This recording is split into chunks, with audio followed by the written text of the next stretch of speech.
Lorsqu'on vient dans la présence, dans la maison de Dieu, lorsqu'on vient dans la maison de Dieu, il est important de recevoir la parole. Amen. Parce que c'est cette parole-là qui délivre. Même lorsque les nouvelles personnes qui sont arrivées, lorsque vous allez entrer en délivrance et qu'on va prier pour votre délivrance, le Seigneur va vous délivrer. Vous aurez besoin de la parole de Dieu pour savoir comment vivre. Amen. Amen. Vous avez vu quand le Seigneur parlait au travers de sa servante, l'évangile prophétesse, on acclame le Seigneur pour sa servante. Amen. Comme le Seigneur parlait, il y a beaucoup de choses que le monde en fait nous cache. Il y a beaucoup de choses que le diable nous cache. Mais on ne sait pas. On vit dans ça sans savoir, alors que ce sont ces choses-là qui nous enchaînent, qui nous condamnent. Ce n'est pas ces choses-là qui passent pour nous attaquer. Amen. Amen. Il y a quelques semaines, quelques dimanches, on a commencé une série d'enseignements sur la sanctification. Parce que le Seigneur dit dans sa parole, dans Hébreux chapitre, dans le livre d'Hébreux, Hébreux chapitre 12, verset 14, le Seigneur dit, recherchez la paix avec tous et la sanctification sans laquelle personne ne verra le Seigneur. Dans 1 Thessaloniciens chapitre 4, à partir du verset 3, le Seigneur dit, ce que Dieu veut, c'est votre sanctification. Parce que Dieu est saint. Et il veut que nous, ses enfants, puissions avoir une vie de sainteté. Parce qu'il a dit dans Isaïe 59, c'est le péché qui nous éloigne de lui, de sa face. Donc si on veut être auprès du Seigneur, si on veut être guidé par le Seigneur, on doit avoir une vie de sanctification. Une vie de sanctification du corps, de l'âme et de l'esprit. Amen. Parce que l'être humain a un corps physique, l'être humain a une âme, là où il y a les caractères, et l'être humain a un esprit qui est connecté aux pensées. Nos pensées sont rattachées à notre esprit. Notre caractère, la colère, tout ça là, c'est rattaché à notre âme. Et il y a aussi notre corps. Donc l'homme a 3 dimensions. Amen. Amen. On va vous donner le YouTube de l'église où vous allez pouvoir regarder les enseignements. Pour voir déjà tous les enseignements qu'on a eu à faire. Et aussi par rapport à cette série d'enseignements, on a déjà vu la sanctification de l'esprit, la sanctification de l'âme. Et là on va voir maintenant, aujourd'hui on va commencer une série d'enseignements sur la sanctification du corps. Quand on dit sanctification, on parle de la pureté. La pureté de l'âme, la pureté de l'esprit et la pureté du corps. Donc comment le Seigneur veut que nous soyons, comment le Seigneur veut que nous vivons. L'évangéliste prophétesse a parlé tout à l'heure des bijoux. Elle a parlé des pagnes. Parce que toutes ces choses sont codées. Et ça tombe bien parce que là, on va commencer une série d'enseignements sur tout ça. Et on va partir dans la parole de Dieu pour comprendre que le Seigneur ne veut pas que l'on mette toutes ces choses sur notre corps. Amen. Amen. Mais aujourd'hui, on peut s'asseoir d'abord, hein, parce qu'on se laisse guider par le Saint-Esprit. Donc, amen, on va se lever quand il va falloir la parole. Amen. Donc, aujourd'hui, on va commencer cette série d'enseignements sur la sanctification du corps. Mais là, c'est l'introduction. Et dans cette introduction, on va parler de quelque chose de très important. Parce qu'il y a certaines églises où on dit que Dieu ne regarde pas le corps. On dit aux gens que sur ton corps, tu peux mettre ce que tu veux. Dieu ne regarde pas ça, il regarde ton cœur. Amen. Et avant de commencer à dire tout ce qu'il ne faut pas mettre sur le corps, on va d'abord aller dans la parole de Dieu pour comprendre, est-ce que Dieu réellement ne regarde pas le corps? Est-ce que Dieu regarde seulement ce qui est dans notre cœur? Amen. Donc on va aller dans la parole de Dieu pour comprendre, est-ce que le Seigneur regarde le corps? Il y a aussi certaines églises, certains enseignements qui disent que tout est sanctifié par le sang de Jésus. C'est-à-dire que tu peux prendre même les mèches, tu invoques le sang de Jésus pour nettoyer, purifier et tu portes, tu marches avec. On va regarder, est-ce que le Seigneur est d'accord avec ça? Amen. Amen. Voilà. Parce que, en commençant par ceux qui disent que Dieu ne regarde pas au corps, pourquoi est-ce qu'ils disent ça? En fait, il y a un passage de la Bible où le Seigneur a dit une parole, mais ils ont mal interprété. C'est lorsque le Seigneur, le peuple d'Israël à l'époque, le peuple d'Israël qui était le peuple choisi par Dieu pour commencer justement son plan de libération de l'humanité, son plan du salut pour l'humanité. Le peuple d'Israël, à un moment donné de son histoire, alors qu'ils étaient conduits par Adonai, qui est Dieu, parce que dans l'Ancienne Alliance, le Seigneur Jésus-Christ agissait comme Dieu. Après un moment donné, il a décidé de venir sur la terre. Et après, il a quitté la terre et reparti. Et c'est son esprit maintenant qui descend pour quiconque croit en Jésus-Christ, pour quiconque croit au sacrifice du Seigneur Jésus à la croix de Golgotha. Amen. Amen. Et nous sommes dans cette terre-là où c'est le Saint-Esprit qui opère, c'est le Saint-Esprit qui travaille. Et quiconque vient et croit réellement au Seigneur Jésus-Christ, le Seigneur Jésus-Christ le délivre et cette personne reçoit l'Esprit de Dieu en lui. Amen. Avec l'autorité du Saint-Esprit, avec la puissance du Saint-Esprit. Amen. C'est pour ça qu'après ta délivrance, on ne peut plus rien contre toi. Parce que Dieu lui-même, là, il est en toi. Donc quand le sorcier dans son village, il appelle ton nom. Il voit le sang de Jésus qui apparaît devant lui, là. Il ne va plus appeler ton nom. S'il essaie de te regarder un peu spirituellement, comment tu es là, il voit un feu, il voit une lumière. Il ne va plus essayer de te regarder. Amen. Amen. Même si quelqu'un vient chez le marabout pour donner le nom d'un chrétien, quand le marabout appelle cet esprit, il invoque le nom du chrétien là. Cet esprit là le chicote à même tabou, il n'appelle même ce nom là. Amen. Amen. Lui, un véritable chrétien qui est délivré, qui a l'esprit de Dieu en lui là, le marabout ne peut pas jouer avec son nom. Parce que quand le Seigneur te délivre, il détruit toutes les malédictions qui agissaient sur ta vie. Quand le Seigneur te délivre, il te rachète dans le spirituel. C'est-à-dire qu'il efface toutes les condamnations qu'il y avait sur toi dans le spirituel. Quand le Seigneur te délivre, il n'y a plus de paroles qui avaient été déclarées sur toi qui agissent encore sur toi. Non. C'est maintenant les bénédictions qui te poursuivent. Le Seigneur dit, il ordonnera à la bénédiction de te poursuivre. C'est-à-dire que quand tu es délivré et que tu as l'Esprit de Dieu et que tu marches dans la sanctification, dans une vie agréable à Dieu, la bénédiction te poursuit. Tu n'as pas besoin de demander bénédiction. Tu dors, le Seigneur va venir te dire, l'année prochaine tu vas te marier. Tu dors, le Seigneur va venir te dire, va là-bas, fais telle chose. Tu dors, le Seigneur te donne les directives. Ou tu restes même comme ça, le Seigneur te donne les directives dans tes pensées. Il te parle dans ton cœur. Si tu as un projet, tu pries, tu mets ça entre les mains du Seigneur. Aucun esprit ne peut venir bloquer ton projet. Amen. Parce qu'en même temps, quand le Seigneur te délivre, il enlève tous les blocages. Dans tout ce que tu fais marche. Le Seigneur a dit dans Josué 1:8, quand il dit, médite la parole de l'Éternel jour et nuit. Il dit, marche selon ce qui est écrit. C'est dans cela que tu réussiras dans toutes tes entreprises, dans tout ce que tu entreprendras. Donc c'est l'obéissance totale à la parole de Dieu qui fait que le Seigneur, quand il nous regarde, il est content. Or, quand un papa est content, il veille sur ses enfants, il protège ses enfants, il accompagne ses enfants dans tout ce qu'ils font. Il donne des cadeaux à ses enfants, il bénit ses enfants, il élève ses enfants. Amen. Donc, on va lire ce passage qui fatigue un peu beaucoup de personnes, qui trouble un peu la pensée des gens. Parce que le Seigneur a déclaré une parole à Samuel, et les gens disaient que parce que le Seigneur a dit ça, ça veut dire qu'il ne regarde pas le corps. Or, ce n'est pas vrai. On va comprendre pourquoi le Seigneur a dit ça. Amen. Amen. Donc, comme il disait, le peuple d'Israël, à un moment donné de son histoire, a réclamé un roi. Alors qu'ils étaient guidés par le Seigneur Jésus-Christ, donc par l'Éternel à travers ses prophètes. Mais eux, ils ne voulaient plus de ça, ils ont demandé un roi. Et le Seigneur Jésus, à travers son prophète Samuel, il a dit, bon, il n'y a pas de problème, comme eux ils demandent un roi, je vais choisir quelqu'un, tu vas aller le pointer, tu vas le positionner comme roi. Et le Seigneur parle à son prophète Samuel, et Samuel va pour poindre Saoul comme roi, premier roi du peuple d'Israël. Amen. Il est important de commencer un peu l'histoire là pour comprendre ce qui se passe après avec le roi David. Parce que c'est par rapport à ce que le Seigneur a dit au prophète Samuel quand il partait pour poindre le roi David. Mais sauf que Saoul justement est tombé dans la désobéissance. Parce qu'il y avait un moment où Saoul devait attendre le prophète Samuel. Et c'est le prophète Samuel qui devait justement faire des sacrifices en l'honneur de l'Éternel. Amen. Mais le Seigneur n'a pas permis que le prophète Samuel arrive à temps. Donc le prophète Samuel a eu des jours de retard. Et Saoul, bon, il a décidé de désobéir à ce que l'Éternel lui avait dit. Or l'Éternel lui a dit, attends mon prophète, c'est mon prophète qui va faire ça.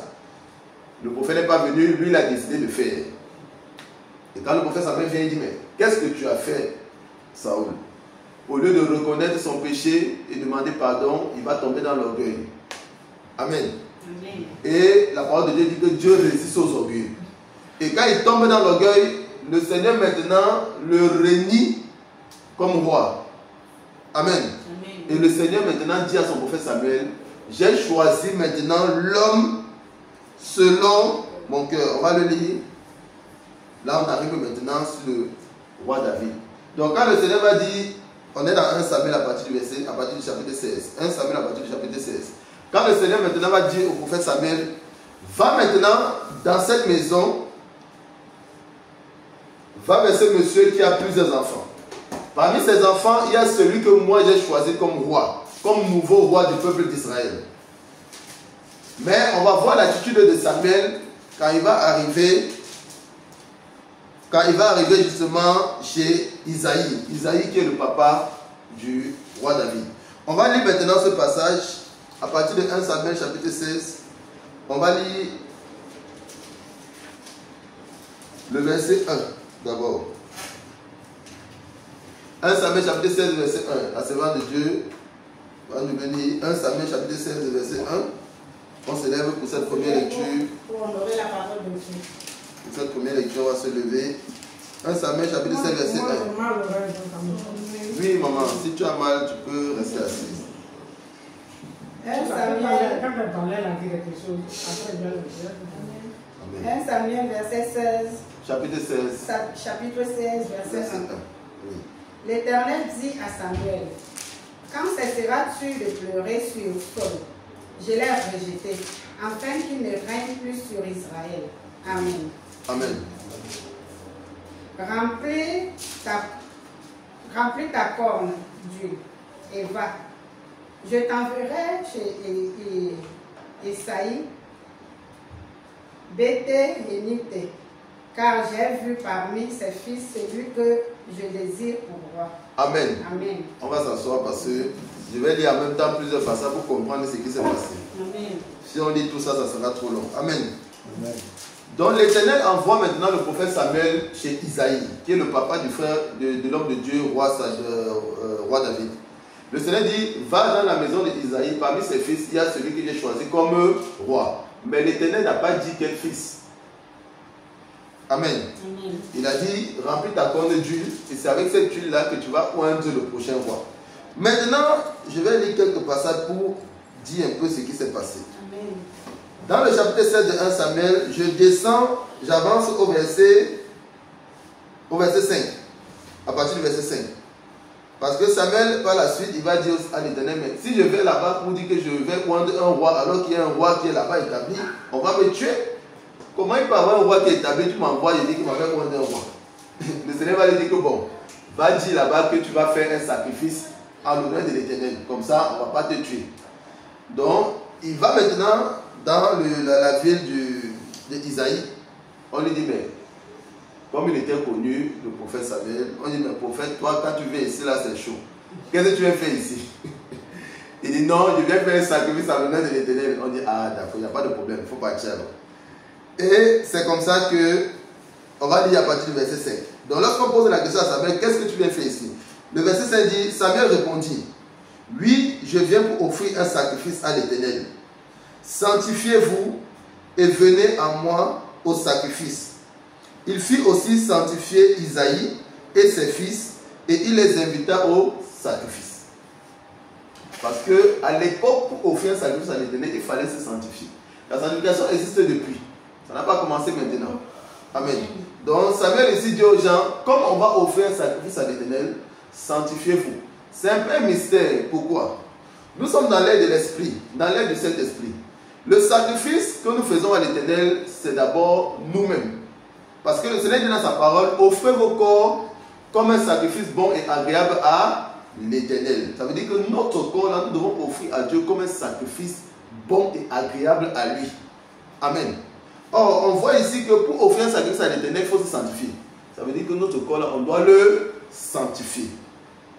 Amen. Amen. Pour élever et glorifier le nom du Seigneur. Je continue. Le verset 6. Voici maintenant ce qui se passe. La parole de Dieu dit, lorsqu'ils entrèrent, il se dit, donc le prophète Samuel se dit, en voyant Eliab qui était le fils aîné d'Isaïe. Donc le prophète Samuel voit Eliab. Et le prophète Samuel dit, ah, certainement, loin de l'Éternel est ici, devant lui.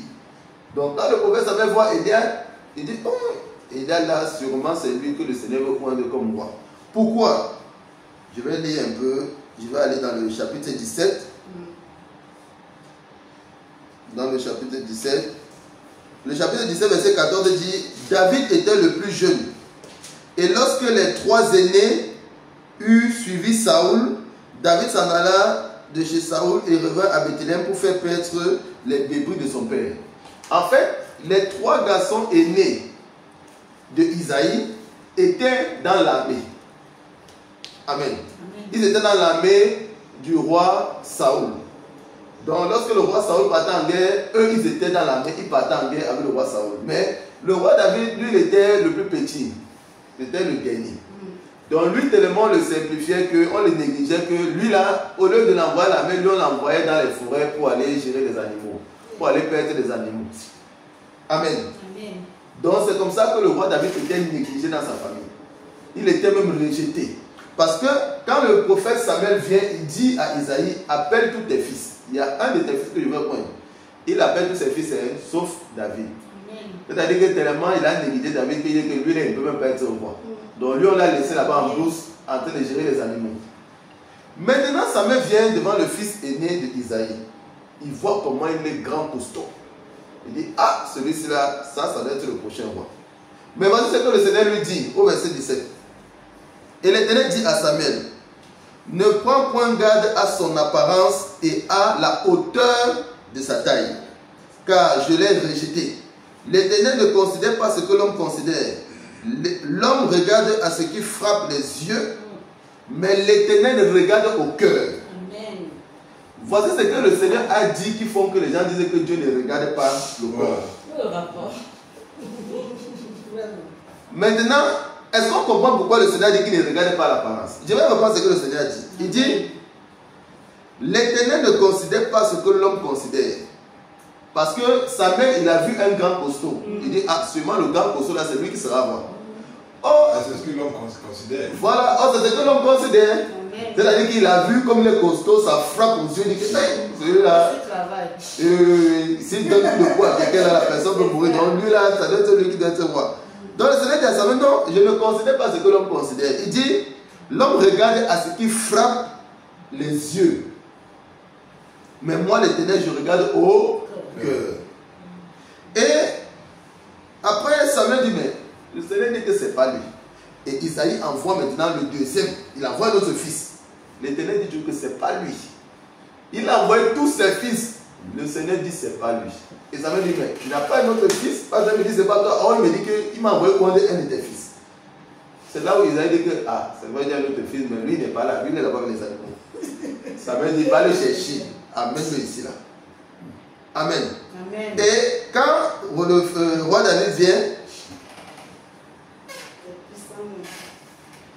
je vais lire à partir du verset 12. Isaïe envoya chercher David. La parole de Dieu dit, oh, il était blond avec des beaux yeux et une belle figure. C'est-à-dire que ce soit Élia, que ce soit David, les deux étaient beaux. Les deux étaient beaux, il n'y avait pas de problème. Amen. Maintenant, si le Seigneur a rejeté Élia, c'est parce qu'Élia était grand costaud. Parce qu'il était dans l'armée. Donc il était formé, il était bien baraqué là. Or, David, lui, il était maigrichon. Amen. Il n'avait pas de gros muscles. Mais il était beau. La parole dit qu'il était beau, un beau, mignon garçon. Mais il n'était pas costaud, il n'était pas grand de taille parce qu'on dit d'Élia qu'il avait, on parlait de ça. Le Seigneur ne regarde pas à la hauteur de sa taille. Amen. Et le Seigneur va dire au prophète Samuel, c'est lui que j'ai choisi comme roi. Il faut le pointer. Quel est l'enseignement qu'on retient de ce passage? L'enseignement qu'on retient de ce passage, Amen. Oui, selon sa volonté. Voilà. Le Seigneur choisit qui il veut selon sa volonté. Amen. Et quand le Seigneur choisit, il ne choisit pas parce que telle personne est le premier-né, ou parce que telle personne est costaud, ou parce que telle personne non. Mais le Seigneur choisit celui que son cœur l'aime. Il choisit l'homme qui a un cœur qui le cherche, qui l'aime. Qui va le servir. Parce que le Seigneur savait que David, le cœur de David là, c'est pour ça que quand il a envoyé Samuel, il a dit, l'homme selon mon cœur, va le chercher. Parce qu'il connaît le cœur de David. Il sait que David aime le Seigneur. Les autres frères de David, bon, eux ils étaient dans l'armée, ils ne gagnaient pas le Seigneur. Il était petit, mais il a fait tomber Goliath. Voilà. Il était petit, mais il a fait tomber Goliath. Parce que l'Éternel des armées était avec lui. Parce que son cœur aimait le Seigneur. Amen. Donc, quand le Seigneur dit ici qu'il ne regarde pas l'apparence, ce n'est pas pour dire que si tu mets n'importe quoi sur ton corps, il ne va pas regarder. Non. Le Seigneur dit tout simplement que lorsqu'il fait son choix, lorsqu'il choisit ses appelés, il ne choisit pas ses appelés parce qu'ils sont premiers nés de la famille. Il ne choisit pas ses appelés parce que c'est lui qui a l'argent dans la famille, donc c'est lui que Dieu va appeler. Il ne choisit pas ses appelés parce que celui-là, bon, comme il est le plus costaud, c'est lui que Dieu va appeler. Non. Amen. Le Seigneur choisit celui qui a un cœur qui le cherche. Amen. C'est l'enseignement que le Seigneur nous donne dans ce passage. Amen. Mais le Seigneur n'a nullement dit ici que si tu prends n'importe quoi, tu mets sur toi. Si tu prends ton habit, tu dessines le diable, tu marches avec Dieu, ça ne va pas le déranger. Dieu n'a pas dit ça ici. Amen. Amen. Il est important de comprendre ça. Maintenant, on va prendre d'autres passages où Dieu dit clairement que le corps là, lui, regardez ça. Amen. Amen. On va aller dans Matthieu, non, même dans Luc 11, 39 à 40. Luc 11, 39 à 40. Je vais le lire rapidement. Où le Seigneur parlait aux pharisiens. Luc 11, 39 à 40. Le Seigneur parlait aux pharisiens. Le verset 39 dit: mais le Seigneur Jésus-Christ lui dit: vous pharisiens, vous nettoyez le dehors de la coupe et du plat, et votre intérieur est plein de rapines et de méchanceté. Avant de continuer, pourquoi le Seigneur disait ça aux pharisiens? Parce que les pharisiens étaient des gens qui s'habillaient bien. Ils avaient des longues robes. La parole de Dieu dit qu'ils s'habillaient en longues robes et tout. Donc ils s'habillaient correctement selon le Seigneur. Luc combien? Luc chapitre 11. 11. Oui. 39 à 40. Donc les pharisiens s'habillaient avec des longues robes. Devant le peuple, ils avaient l'apparence de la sainteté. Mais leur cœur était noir. Ils abusaient des femmes. Ils escroquaient même les vieilles dames. Ils escroquaient même les vieilles dames. Ils abusaient des femmes. Donc ils péchaient en cachette. Alors que devant les gens, ils avaient une bonne apparence. Ils donnaient une bonne apparence. Amen. Amen. Donc le Seigneur dit aux pharisiens: vous pharisiens, vous nettoyez le dehors de la coupe. C'est-à-dire que votre extérieur, Luc 11, 39 à 40. Vous les pharisiens, vous nettoyez le dehors de la coupe. Donc votre extérieur est propre. Mais votre intérieur est plein de rapines et de méchanceté. Donc le cœur là est plein de rapines et de méchanceté. Alors que quand vous regardez, vous donnez l'impression que vous n'avez pas de problème, vous êtes bien. Vous êtes beau à la surface. Vous êtes beau à la surface, le fond. mais le fond est sombre, le fond est noir. Et il dit au verset 40, insensé, celui qui a fait le dehors, n'a-t-il pas fait aussi le dedans? Amen. Amen. Il dit que celui qui a fait le dehors, c'est-à-dire que votre dehors est propre. Vous êtes content, Dieu est content. Il dit que mais, comme vous avez fait le dehors, c'est propre, Dieu est content. Là, votre dedans, c'est pas aussi le même Dieu qui a fait ça. Je ne sais pas si vous comprenez. Amen. Donc il dit que c'est bien comme vous avez fait le dehors, mais faites aussi C'est Dieu qui a tout fait. le dedans. C'est Dieu qui a tout fait. Donc Dieu regarde tout. On va aller dans Matthieu. On va prendre quelques versets comme ça pour montrer clairement que Dieu regarde tout. Matthieu 23, 25 à 26. Je vais le lire rapidement. Matthieu 23, 25, verset 25 à 26. Le Seigneur parle encore aux pharisiens.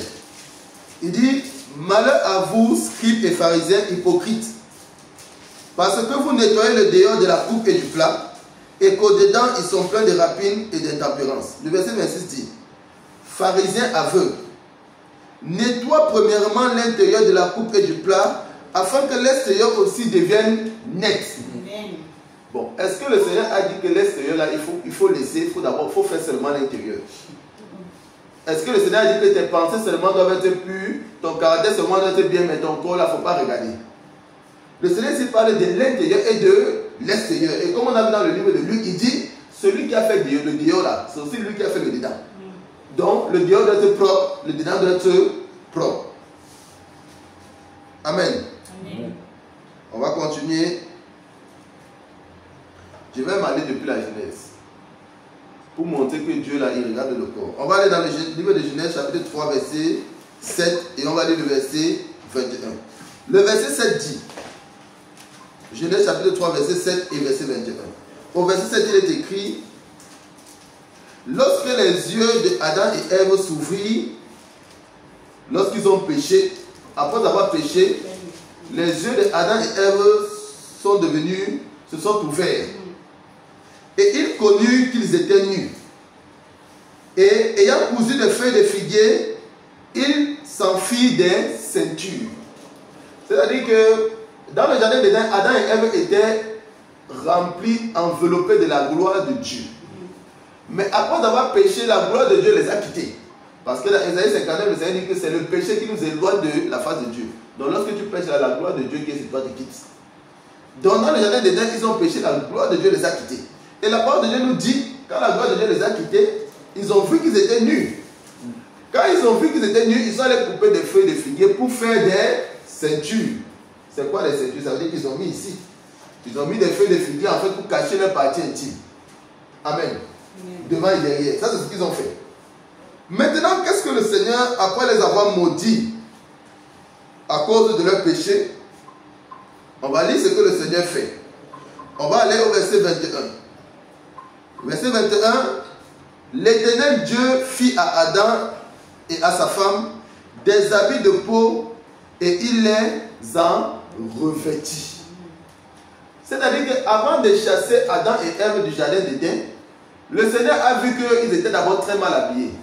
Parce qu'ils ont pris des feuilles de figuier pour cacher seulement leur partie intime, devant et derrière. Ils ont fait des ceintures. Donc le Seigneur a pris des peaux d'animaux, il les a revêtus. Donc il a habillé tout leur corps. Et ensuite il les a chassés du jardin d'Éden. Je ne sais pas si on se comprend. Amen.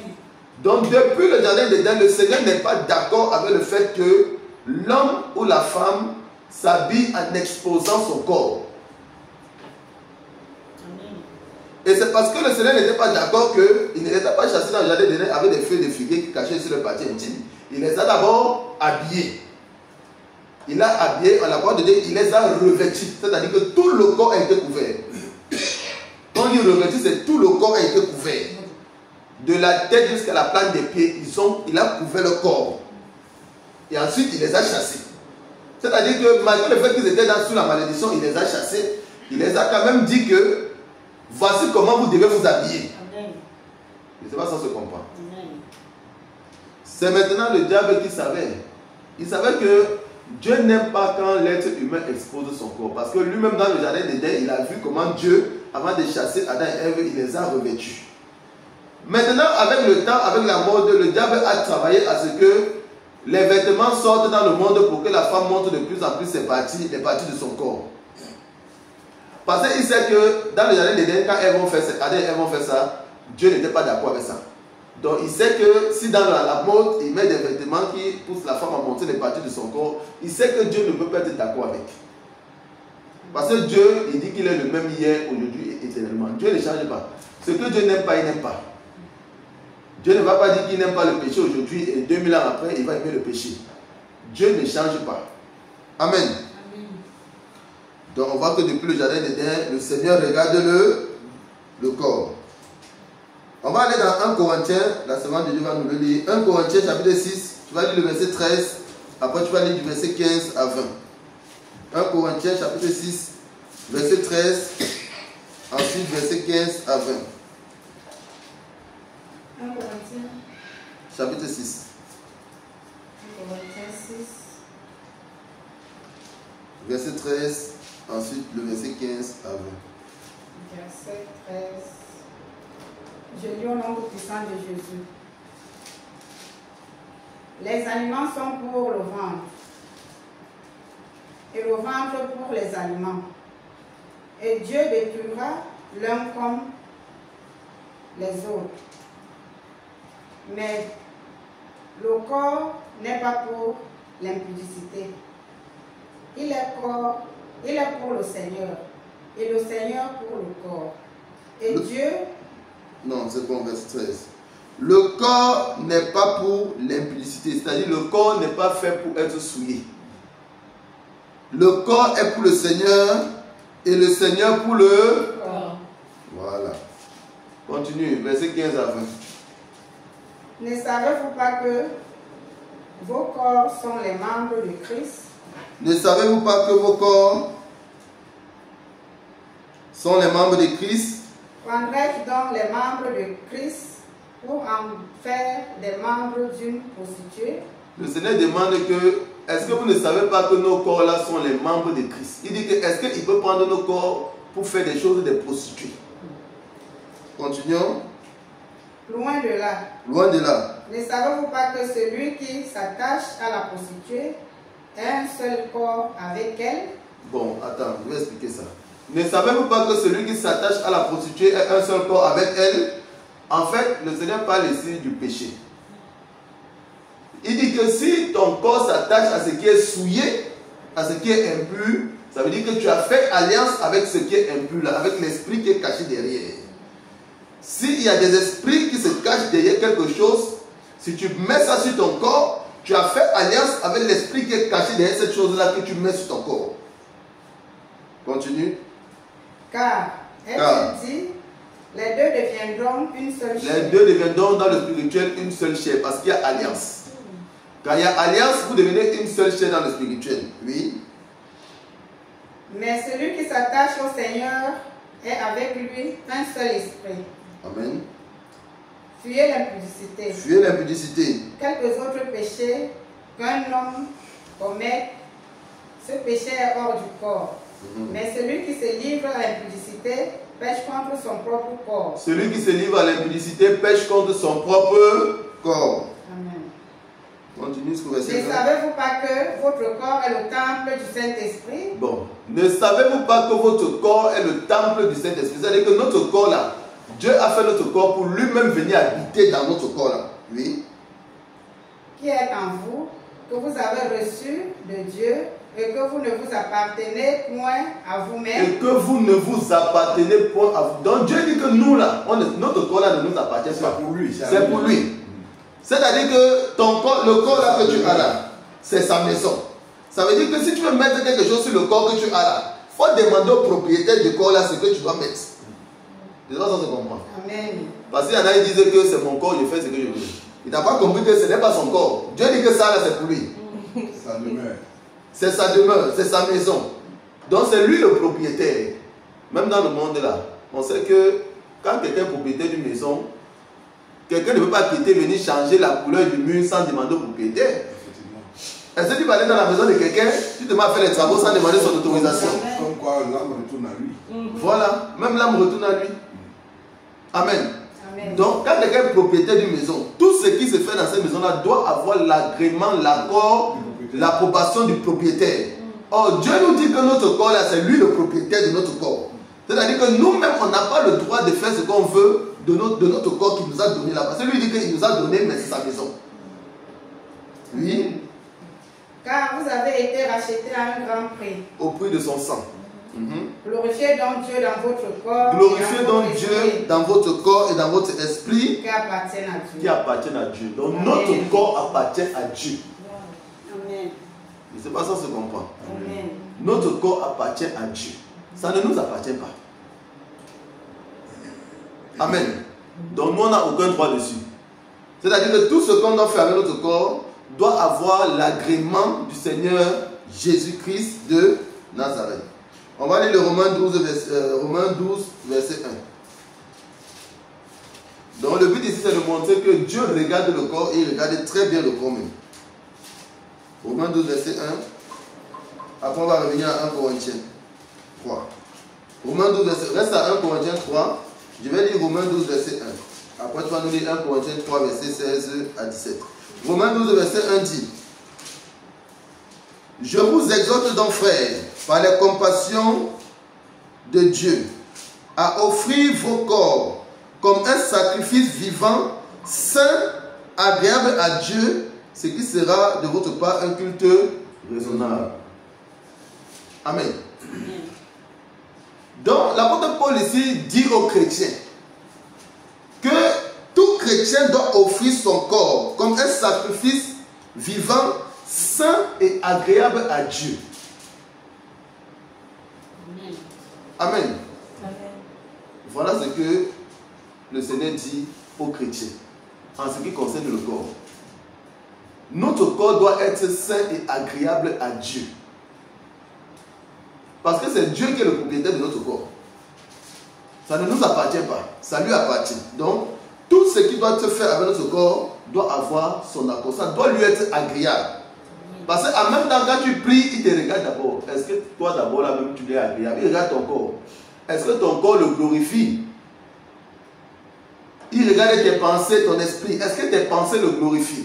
Quand tu pries, Dieu regarde ton cœur, il regarde ton âme. Est-ce que tu as des bons caractères, des bons comportements? Est-ce que quand tu vis au quotidien, tu manifestes des bons caractères? Il regarde tout. Amen. Comme il a dit aux pharisiens là, celui qui a fait le dehors, c'est la même personne qui a fait le dedans. Donc il regarde tout. Nous allons lire 1 Corinthiens chapitre 3, verset 16 à 17. Je lis au nom tout puissant de Jésus. Amen. Ne savez-vous pas que vous êtes le temple de Dieu et que l'Esprit de Dieu habite en vous? Amen. Si quelqu'un détruit le temple de Dieu, si quelqu'un détruit le temple de Dieu, Dieu le détruira. Dieu le détruira. Car le temple de Dieu est saint. Car le temple de Dieu est saint. Et c'est ce que vous êtes. Et c'est ce que vous êtes. Que nul ne s'abuse lui-même. Que nul ne s'abuse lui-même. Donc il ne faut pas te tromper. Si quelqu'un parmi vous pense être sage, si quelqu'un pense être sage, oui, selon ce siècle, devient fou afin de devenir sage. Voilà. Amen. Donc il dit que si tu penses que tu es trop sage, il faut devenir fou afin de devenir sage. C'est-à-dire que si tu crois que ta sagesse humaine là, tu es trop sage, il faut devenir fou. Quand il dit qu'il faut devenir fou, c'est pour dire que, en fait, il faut regarder le Seigneur. Parce que le Seigneur dit que la sagesse de Dieu est une folie pour les hommes. Amen. Il dit qu'il faut devenir fou de Jésus afin maintenant de devenir véritablement sage selon le Seigneur. Amen. Il dit, mais ne savez-vous pas que vos corps sont le temple de Dieu? Il dit, celui qui détruit le temple de Dieu, Dieu le détruira. C'est pour ça que celui qui s'amuse avec son corps, il tombe sous les malédictions. Amen. Amen. Il tombe sous les malédictions. Le Seigneur est clair. Si le temple qu'il t'a donné là, toi tu détruis ça, lui il va te détruire. Et ça n'est pas clair. C'est pas clair. Regardez encore le passage. Amen. Amen. 1 Corinthiens chapitre 3, verset 16 et 17. 1 Corinthiens 3, je lis. Oui, relis encore. Ne savez-vous pas que vous êtes le temple de Dieu? Ne savez-vous pas que vous êtes le temple de Dieu? Et que l'Esprit de Dieu habite en vous? Et que l'Esprit de Dieu habite en vous. Si quelqu'un détruit le temple de Dieu. Si quelqu'un détruit le temple de Dieu, il parle de quoi ici? Il parle du corps. Oui. Si quelqu'un détruit son corps, oui. Dieu le détruira. Dieu le détruira. Car le temple de Dieu est saint. Car le temple de Dieu est saint. Et c'est ce que vous êtes. Voilà. Donc il est en train de dire que si toi, ton corps là n'est pas saint, tu es en train de détruire ton corps. Et il dit que si tu détruis le corps là, parce que ça appartient à Dieu, Dieu va te détruire. C'est-à-dire qu'il ne te demande pas ton avis. Tu n'as qu'à dire que tu es chrétien. Mais si tu détruis le corps qui t'a donné là, lui il te détruit. Et c'est comme ça que tu vas vivre avec les blocages, les choses ne marchent pas. Mais parce que tu ne comprends pas que Dieu n'est pas d'accord avec la manière à laquelle toi tu traites son corps, ton corps là qui lui appartient. Lui il est le propriétaire de ton corps, mais toi tu dis tu fais de ton corps ce que toi tu veux. Alors que tu dois faire de ton corps ce que lui, Dieu, il veut. Et il dit que si toi tu détruis ton corps, lui-même va te détruire. Jusqu'à ce que tu comprennes que le corps qui t'a donné là, on ne joue pas avec. Amen. Quelqu'un ne peut pas venir habiter dans une maison, toi tu penses que lui ne regarde pas la maison là. C'est écrit, toi-même là, être humain, est-ce que tu peux être dans une maison, tu dis que tu ne regardes pas l'état de la maison? Quelqu'un peut vivre dans une maison qui est remplie de caca, de n'importe quoi. C'est ça? Oui. Est-ce que toi, être humain, tu peux habiter dans une maison, tu dis que tu ne regardes pas l'état de la maison? Et c'est une maison où toi tu vas appeler habiter. Est-ce que si quelqu'un ramasse tous les déchets, il verse dans une maison, toi tu vas dire que tu habites dedans parce que tu ne regardes pas la maison? Est-ce que tu seras d'accord avec ça? Donc, si toi-même être humain là, tu ne peux pas dire que tu t'en fous de la maison où toi tu habites, tu crois que Dieu va s'en foutre de son corps où lui-même il doit venir habiter? Ça n'a pas de sens. Amen. Maintenant, comme le Seigneur sait que les hommes cherchent toujours les excuses, il a donné un passage vraiment pour finir avec tout le monde. Un passage qu'il n'y a pas de débat. Il ne faut pas de révélation pour comprendre le passage là. On va le lire. 1 Thessaloniciens chapitre 5 verset 23. Là, il ne faut pas révélation. Quand tu lis, c'est clair. 1 Thessaloniciens chapitre 5 verset 23.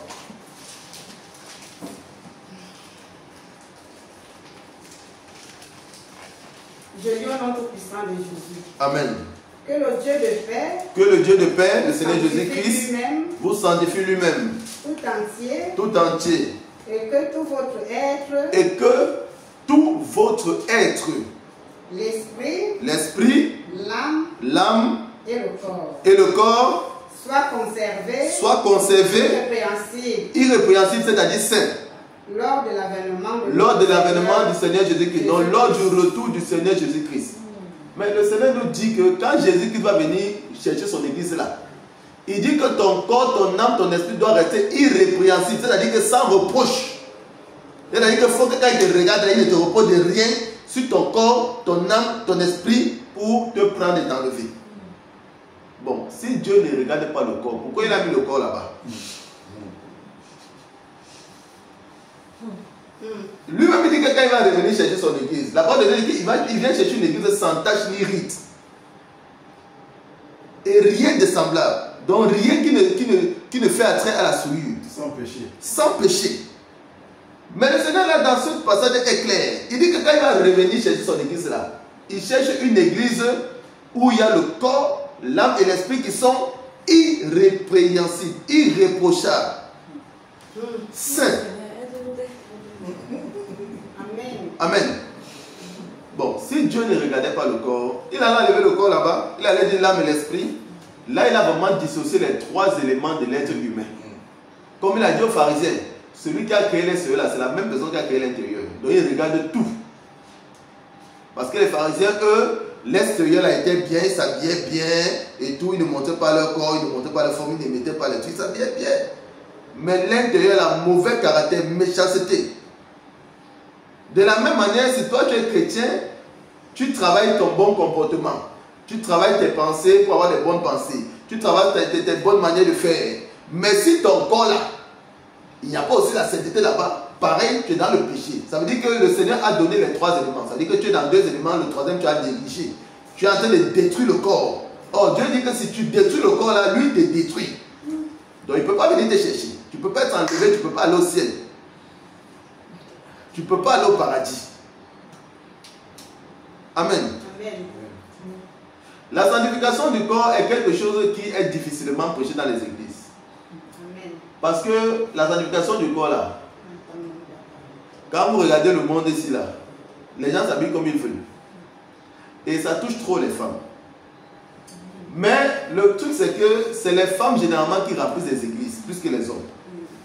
Donc, quand l'homme de Dieu se met devant, il regarde son église, il voit qu'il y a 90% de femmes. S'il doit commencer à dire à toutes ces femmes-là, il faut laisser les bijoux, il faut laisser les maquillages, il faut laisser les rouges à lèvres, il faut laisser les faux cheveux, il faut laisser les talons, il faut laisser les pantalons, il faut laisser. L'église va se vider. Tout de suite, comme l'homme de Dieu dit, l'église va se vider. Donc, du coup, c'est ce qui fait qu'il y en a qui savent que ce n'est pas bon. Mais il n'enseigne pas clairement pour dire que si vous restez dans ça, vous ne partez pas au ciel. Ça sert à quoi de partir à l'église si c'est pour ne pas aller au ciel? Tu ne vas pas venir chaque dimanche louer le Seigneur Jésus pour que s'il vient chercher son église, il ne te prend pas parce qu'il dit qu'il faut le corps, l'âme et l'esprit. Le Seigneur dit quoi dans l'Apocalypse? Il dit dans l'Apocalypse que rien de souillé n'entrera dans la nouvelle Jérusalem. La nouvelle Jérusalem, c'est le plan parfait de Dieu. Parce qu'après ce monde-ci là, il y aura 1000 ans de règne.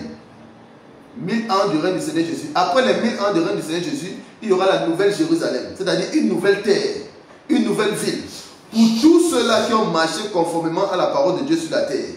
Et le Seigneur dit que dans cette nouvelle Jérusalem-là, rien n'entrera là-bas de souillé. C'est-à-dire que si sur la terre, ton corps est souillé, tu ne peux même pas bâtir là-bas. tu meurs là, c'est les démons qui viennent te chercher. Parce qu'on va entrer dans les détails de tout ce qui concerne le corps pour comprendre qu'en fait, c'est les esprits qui se cachent derrière. Mais le diable amène les gens à porter ça, mais en même temps, ça, il s'enchaîne. Comme le Seigneur a montré tout à l'heure quand il regardait la maman, il montrait que les racines qui sont sur son habit là, ce sont les mêmes racines qui sont en train de l'enchaîner spirituellement. Il y a beaucoup de choses. Quand tu prends une chaîne, tu mets sur ton cou. Dans le monde des autres, tu es enchaîné au niveau du cou. On n'a pas besoin de révélations. On prie pour toi là maintenant, la sirène des eaux va se manifester. Parce que nous-mêmes, on rencontre ça, on rencontre beaucoup dans les délivrances. On rencontre ça tellement dans les délivrances. Tellement. Amen. Amen. D'ailleurs, même, comme on dit souvent, quand tu attends chaîne là, le verbe des chaînes, c'est quoi? Le verbe des chaînes, c'est quoi? C'est enchaîner. Donc, quand tu mets la chaîne sur le cou, toi-même, tu as enchaîné, donc tu as enchaîné. En fait, spirituellement, les choses sont claires. Amen. Les gens, laissons un peu la convoitise des choses du monde, mais soyons dans l'esprit pour comprendre la parole de Dieu. Ne regardons pas la parole de Dieu pour faire plaisir à ce qu'on aime, mais regardons la parole de Dieu pour faire la volonté de Dieu. Parce que c'est la volonté de Dieu là qui est la meilleure. Comme le papa dit tout à l'heure, c'est ce que Dieu va dire là que c'est ça qu'il va accepter. Parce que c'est la volonté de Dieu là qui est toujours la meilleure. Amen. Amen. Donc le Seigneur Jésus-Christ regarde le corps. Il regarde très bien le corps même. Et nous allons voir maintenant dans les prochains dimanches ce qui n'est pas bon pour le corps. Ce qui est bon pour le corps, ce qui n'est pas bon pour le corps. Amen. Amen. Voilà, que le Seigneur nous bénisse. Amen. Il y a également, j'espère que là c'est clair, que le Seigneur regarde le corps. Amen. Voilà. Il y a maintenant certains qui disent que le sang de Jésus là, tu peux acheter maintenant ce qui n'est pas bon pour le corps là, tu plies dessus, le Seigneur va sanctifier et tu mets. Bon, moi j'ai une question. Est-ce que si tu prends une arme à feu pour aller braquer, tu vas plier dessus, le sang il va sanctifier l'arme à feu? Donc, pour que ça ne tue pas bien, pour que ça tue un peu, pour que ça tue un peu, ou c'est comment? Amen. On va lire un passage. 2 Timothée chapitre 2 verset 19. 2 Timothée 2, 19.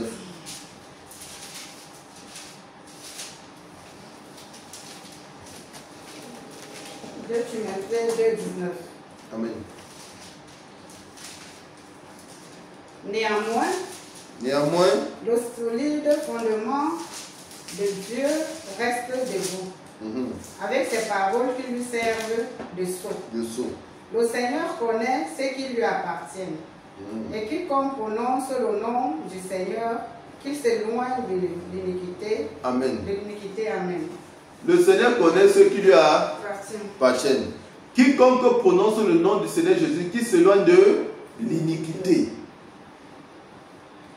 Je vais un peu dire ce que le Seigneur lui m'a enseigné sur ce passage. Il dit que quiconque prononce le nom du Seigneur Jésus s'éloigne de l'iniquité. Or, l'iniquité c'est quoi?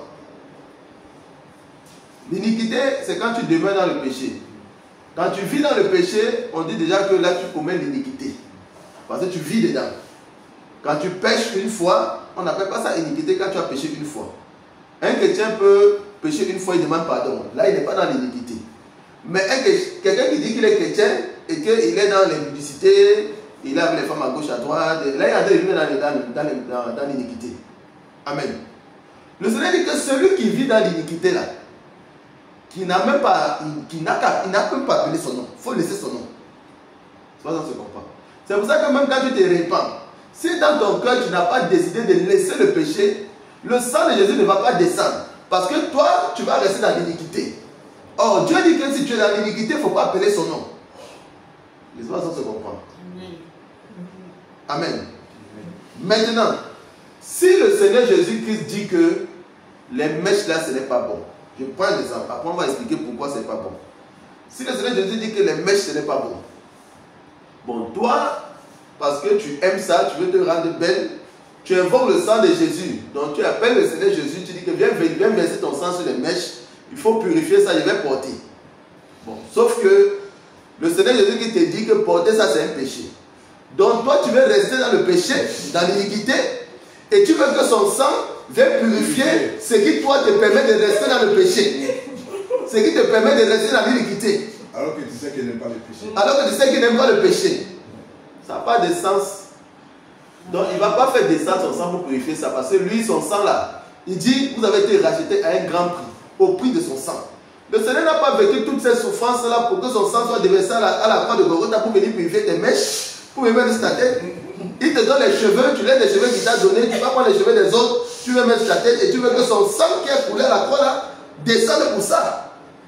Non. Ayons la crainte de Dieu. Vous croyez que Dieu là va faire descendre son sang pour ça là?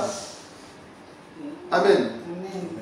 Sinon lui-même il banalise son sacrifice à la croix de Golgotha. Si Dieu maintenant va faire descendre son sang parce que quelqu'un veut rester dans le péché, sinon il banalise son acte à la croix de Golgotha. Amen. Donc tout ce qui te permet de rester dans le péché là, le sang de Jésus qui ne descend pas. Parce qu'il a dit là que si tu es dans l'iniquité, il faut laisser son nom. Ne l'appelle même pas. Là, il sera sourd. Il va rien entendre. Lui, il dit mon oreille n'est pas tordue pour t'entendre, mais ce sont vos péchés qui font que mon oreille ne vous entende pas. Donc il ne va pas t'entendre. Tu n'as qu'à crier. Amen. Donc tout ce qui nous permet d'être dans le péché là, de rester dans le péché, le sang de Jésus qui ne descend pas. Le sang de Jésus qui purifie tout, mais ça ne purifie pas toujours tout. Quand quelque chose n'est pas agréable à Dieu, ça ne purifie pas. Parce que pour que le sang de Jésus qui descende, il faut que Dieu là, il valide d'abord ta demande. C'est pas parce que tu dis sang de Jésus que ça veut dire que c'est descendu. Tu peux dire sang de Jésus, tu peux gêner, tu dis sang de Jésus là, mais ça ne descend pas. Avant que le sang de Jésus ne descende, le Seigneur regarde d'abord ton état. Est-ce que tu es dans un état qui mérite que le sang de Jésus descende? Qui mérite que ce sacrifice qu'il a fait à la croix de Golgotha soit activé pour toi? Amen. Amen. Nous allons prendre un autre passage dans 1 Corinthiens chapitre 10 verset 23 et le verset 31. Chapitre 10 verset 23 verset 31. Là on comprend même déjà que si tu prends quelque chose qui te permet d'aller dans le péché, il ne faut pas invoquer le sang de Jésus, il ne faut pas te fatiguer. Ça ne va rien faire, ça ne va pas venir. Amen. Amen. Je viens au nom tout puissant de Jésus. On va terminer avec ce passage. Tout est permis, mais tout n'est pas utile. Tout est permis, mais tout n'est pas utile. Tout est permis, mais tout n'édifie pas. Tout est permis, mais tout n'édifie pas. Que personne ne cherche son propre intérêt. Que personne ne cherche son propre intérêt. Mais que chacun cherche celui d'autrui. Lis le verset 31. Le verset 31. Soit donc que vous mangiez. Soit donc que vous mangiez. Soit donc que vous buviez. Soit donc que vous buviez. Soit que vous fassiez quelque autre chose. Soit que vous fassiez quelque autre chose. C'est-à-dire que si tu veux mettre une main sur ta tête, faites tout pour la gloire de Dieu. Faites tout pour la gloire de Dieu. Est-ce que mèche que tu mets sur ta tête là, c'est pour la gloire de Dieu? C'est pour ça qu'il dit tout est permis. C'est-à-dire que tu peux tout faire. Il dit mais tout n'est pas utile. Donc ce qui n'est pas utile pour toi là, Dieu ne va pas se déplacer pour ça. Ce qui n'est pas pour sa gloire, Dieu ne va pas se déplacer pour ça. Le sang de Jésus ne va pas se déplacer pour ça. Amen. Amen. Ce qui n'est pas pour la gloire de Dieu, Dieu ne bouge pas pour ça. Il ne va pas bouger pour quelque chose pour faire plaisir à toi, tes plaisirs charnels, tes convoitises. Il ne va pas se déplacer pour faire plaisir à tes convoitises qui sont dans ton cœur. Si tu convoites les choses du monde, le Seigneur Dieu ne va pas déplacer son sang pour t'encourager dans la convoitise des choses du monde. Or, il dit dans 1 Jean 2, à partir du verset 15, n'aimez point le monde, ni les choses qui sont dans le monde. Il dit parce que tout ce qui est dans le monde, la convoitise des yeux, tu convoites des cheveux des autres, tu veux mettre sur ta tête, la convoitise de la chair, tu veux te faire belle, tu prends les parfums, tu prends tous les bijoux, parce que c'est ça qui te rend belle, alors que Dieu t'a déjà créé belle. Amen. L'orgueil de la vie, il dit toutes ces choses viennent du malin, ça ne vient pas de Dieu. Et il dit dans Jacques chapitre 4 verset 4, celui qui veut être ami du monde se rend ennemi de Dieu. Donc toutes ces choses du monde que l'on convoite, que l'on veut mettre sur notre corps là, nous sommes en train de nous rendre ennemis de Dieu. Parce que lui-même il a dit que celui qui détruit le corps là, dont il est propriétaire, lui Dieu il va le détruire. Je ne sais pas si on se comprend. Il dit, peu importe ce que vous faites, faites tout pour la gloire de Dieu. Donc la question qu'on doit se poser, est-ce que ça glorifie le Seigneur Jésus-Christ? Est-ce que c'est utile pour la gloire de Dieu. Si ce que tu fais n'est pas pour la gloire de Dieu, n'appelle même pas son sang. Il faut le laisser tranquille. Va te repentir. Amen. Amen. Et une véritable repentance, c'est abandonner le péché. Donc si tu te repens véritablement, tu dois abandonner toutes ces choses. Amen. C'est pour ça que toutes ces choses que l'on met sur nos corps, parce que le diable nous trompe en disant que c'est en mettant les choses sur nos corps qu'on est belle. Il y en a qui pensent que c'est en tatouant, en mettant les tatouages qu'ils sont beaux et sont belles. Il y en a qui pensent que c'est en mettant les bijoux qu'on est beau, on est belle. Dieu a créé la femme, elle n'avait pas de trou sous l'oreille. Dieu avait dit à Job, il dit, mais toi, est-ce que tu connais le fonctionnement de l'univers? Est-ce que tu connais comment les poissons font pour vivre dans l'eau? Il a dit à Job, est-ce que tu connais comment le soleil, est-ce que quelqu'un connaît comment le soleil, la lune fait pour être suspendu en haut là, ça ne tombe pas? Donc Dieu qui fait ça, ces petits trous là sur l'oreille qu'il ne peut pas mettre à la femme quand elle vient au monde. Il a mis trou sur les narines. Il a mis même le trou sur notre peau, les petits pores, pour qu'on puisse transpirer, pour éjecter justement les déchets. Il a mis les trous un peu partout, les trous utiles. Il a tout prévu. Il a tout prévu. Mais le diable vient nous tromper en disant que... Il y a des trucs que tu ne peux pas forcer. Si tu as mal au ventre, tu es obligé d'aller dégager. Oui, il y a des trucs que tu ne peux pas forcer. Et il a mis le trou pour dégager. Il savait. Donc ce Dieu-là, tu vas venir lui dire que non, toi là tu as mal fait. Tu as oublié de mettre le trou ici. Toi tu pinces maintenant l'oreille parce que tu dis que Dieu a oublié de mettre le trou ici. Dieu t'a dit qu'il a oublié de mettre le trou là-bas. Mais ça, on va entrer dans les détails. On va voir pour... C'est qu'après tu ne peux fermer. Voilà, c'est ça. Donc ça, on va entrer dans les détails. Oui. Et même les hommes se sont mis dans ça. On va entrer dans les détails pour comprendre ce qui se passe quand on pince l'oreille. C'est une alliance qui se fait. Avec la sirène des eaux. Même si c'est diamant, c'est pas grave. Après tu ne peux plus fermer, ça y est là, c'est ouvert. C'est ça. Si demain ton petit enfant te demande, mais papa, c'est quoi ça? Vraiment. Tu vas dire quoi? Tu vas dire quoi? Donc, le corps là que Dieu nous a donné est un corps pour lequel nous devons faire. C'est emprunté. C'est emprunté. La preuve même quand on meurt là, le corps là va sur la terre. Et le corps là ne repart plus à Dieu. Bah, le corps là c'est pour la terre ici là. Donc c'est-à-dire que quelque chose que quand tu vas mourir, on va enterrer ça. Toi tu regardes ça jusqu'à comme si c'était, tu veux tellement embellir ça. Alors que le Seigneur lui quand il regarde ça, lui, il veut un truc simple. Dieu est dans la simplicité. Amen. Amen. Dieu est dans la simplicité. Amen. Le Seigneur Jésus n'est pas dans l'extravagance. Il n'est pas dans le matu vu. C'est-à-dire que tu veux t'habiller, faire des choses pour te... Tu veux mettre les choses sur ton corps pour te faire voir. Le Seigneur Jésus-Christ n'est pas comme ça. Amen. Amen. Le Seigneur Jésus-Christ n'est pas comme ça. Il est dans la simplicité. Et tout ce que Dieu a fait est bon. Pour sa gloire. Et c'est pour sa gloire. Le Seigneur dit dans le livre de Genèse, après avoir créé tout et après avoir créé l'homme et la femme, il dit, quand lui-même il a vu ce qu'il a créé, il dit que lui-même il a vu que c'était très bon. Amen. Amen. Il le dit dans Genèse, que c'est bon. Donc il a créé femme, il n'a pas mis trou. Et il a dit que c'est bon. Amen. Donc il ne faut pas venir mettre trou parce qu'il a dit que c'est bon. Après on va faire un enseignement sur le naturel. Je pense que le dimanche prochain, on va faire un enseignement sur le naturel. Parce que c'est ce que Dieu veut. Il veut qu'on soit naturel. C'est-à-dire que tel qu'il nous a créés, c'est comme ça que lui, il est content de nous voir. Il n'a pas besoin que nous, on rajoute des choses. On doit s'habiller, c'est clair, pour couvrir le corps. Mais comme lui-même, il a fait dans le jardin d'Éden, on doit couvrir tout le corps. Parce que lui-même, il a revêtu Adam et Ève avant de les chasser. Mais il n'a pas pris bijoux pour mettre sur Adam et Ève. Il n'est pas allé percer l'oreille de Ève en disant que j'ai oublié de percer son oreille. Il n'a pas percé son oreille et tout pour la chasser.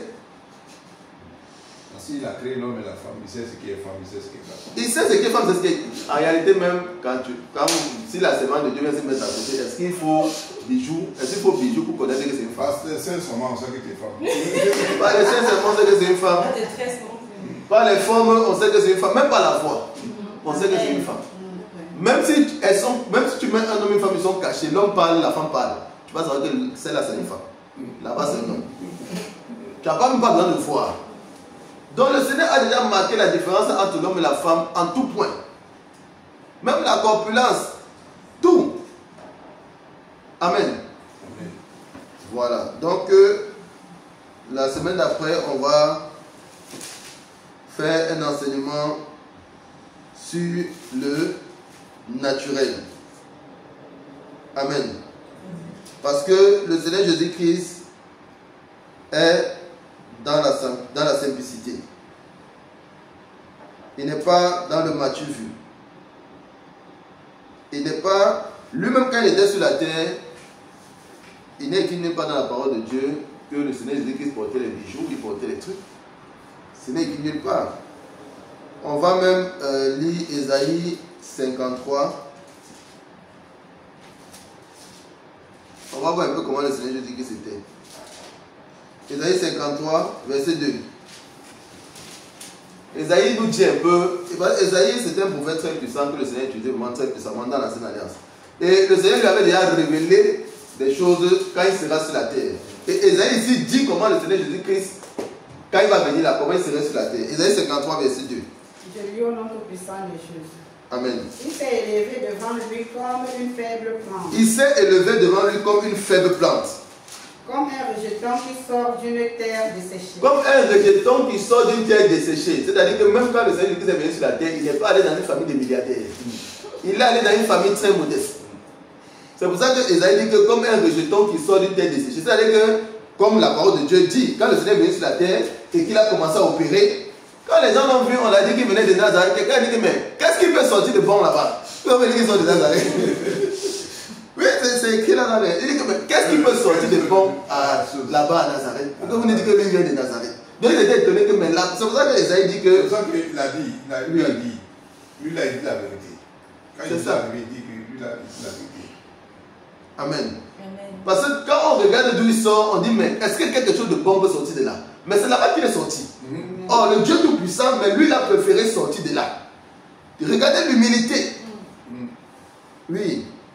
Il n'avait ni beauté. Il n'avait ni beauté. Ni éclat pour attirer le regard. Ni éclat pour attirer les regards. Voilà comment le Seigneur Jésus-Christ était sur la terre. C'est-à-dire que quand il marchait, tu peux l'insulter. Tu peux même le négliger, tu dis, mais lui, il sort d'où? Est-ce qu'il peut être ça, quelqu'un ça? Alors que lui, là... On dit qu'il est famille des rois. Alors qu'il est descendant de roi.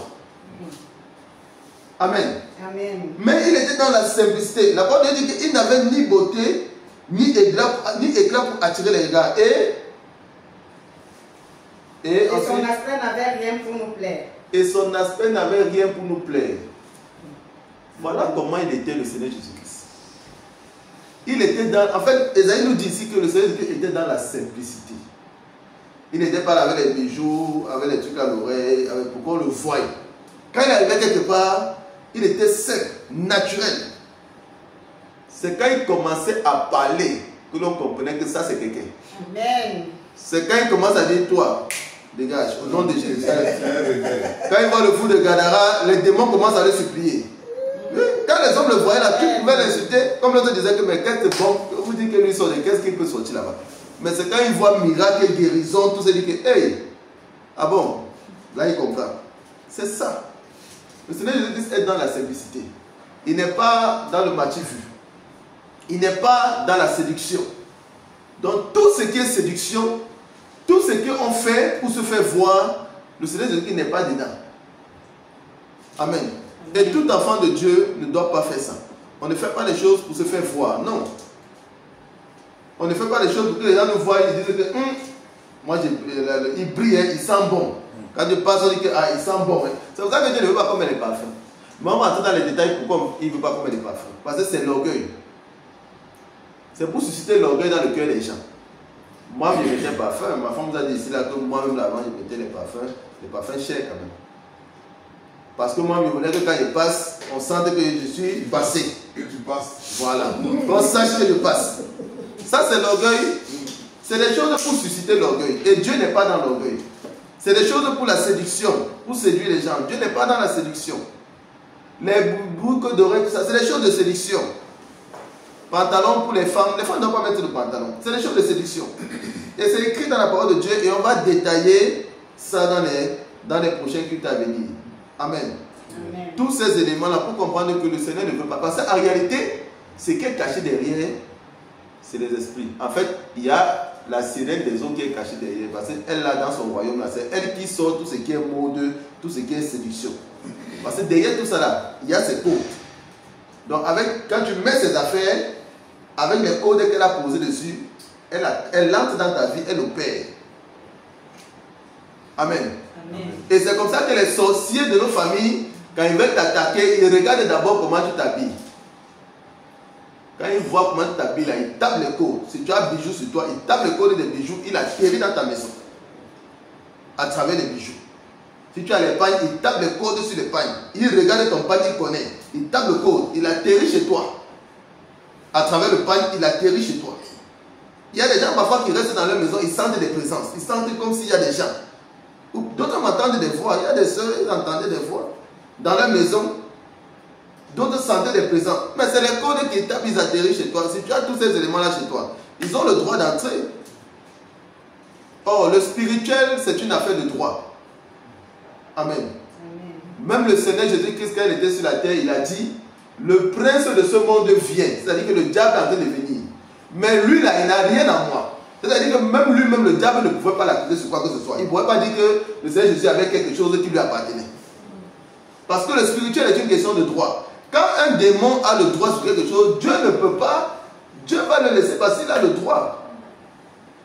Mais comme Dieu t'aime, Dieu va te dire, bon, le truc là que tu as qui l'appartient, il faut laisser ça. Comme ça, il va venir le chicoter et je vais l'enlever dans ta vie. Mais il faut que ce que tu as qui l'appartient là, que tu laisses ça.